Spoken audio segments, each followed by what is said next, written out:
4 মাস পর লন্ডন থেকে আজ দেশে ফিরেছেন বিএনপি চেয়ারপারসন বেগম খালেদা জিয়া। সকালে ঢাকায় পৌঁছানোর পর হাজারো নেতাকর্মীদের বাঁধ ভাঙা উল্লাসের মধ্য দিয়ে নিজ বাসভবন ফিরোজায় যান সাবেক প্রধানমন্ত্রী। এ সময় তিনি গাড়ি থেকে নেমে হেঁটে বাসায় ঢুকেন। দীর্ঘ সময় পর খালেদা জিয়াকে হাঁটতে দেখে খুশি দলটির নেতাকর্মীরা। আরও জানাচ্ছেন সহকর্মী শাহাদাত রিফাত।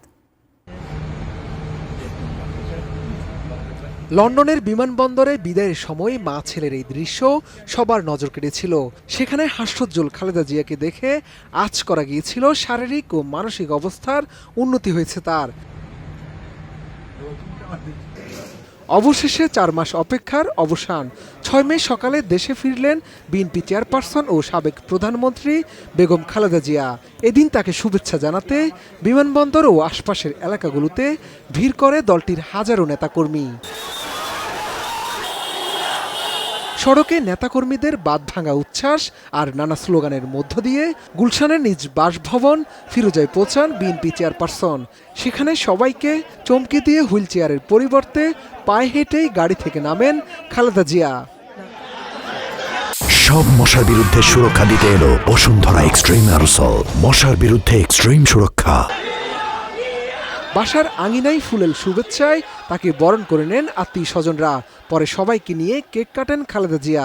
সেখানে উপস্থিত ছিলেন দলের জ্যেষ্ঠ নেতারাও। শুধু তাই নয়, উপস্থিত নেতাকর্মীরা সালাম দিলে খালেদা জিয়াও হাত তুলে তাদের সালামের জবাব দেন। তার ব্যক্তিগত চিকিৎসক জানান, লন্ডনে উন্নত চিকিৎসা সন্তান স্বজনদের সান্নিধ্যে শারীরিক ও মানসিক স্থিতিশীলতা ফিরে পেয়েছেন বিএনপি চেয়ারপারসন। দেশে বাসায় থেকে চিকিৎসা চলবে তার। ফিরোজায় উনি আজকে আবারও অনেকটা শারীরিক মানসিকভাবে সুস্থ হয়ে উনি ফিরত এসছেন। যদিও 14 ঘন্টার জার্নি এবং রাস্তার এই জার্নির কারণে উনার শারীরিকভাবে উনি একটু অবসন্ন, তারপরেও মানসিকভাবে উনি অত্যন্ত ওনার অবস্থা স্থিতিশীল আছে এবং সেই জন্য আমরা আল্লাহর কাছে দোয়ারা চাই, আপনাদের মাধ্যমে দেশবাসীর কাছেও ওনার সুস্থতা যাতে অব্যাহত থাকে সেজন্য দোয়া চাই। নেতাকর্মীদের প্রত্যাশা আবারও হয়তো রাজনীতিতে সক্রিয় হবেন বিএনপি চেয়ারপারসন, যা দেখা যেতে পারে অদূর ভবিষ্যতেই।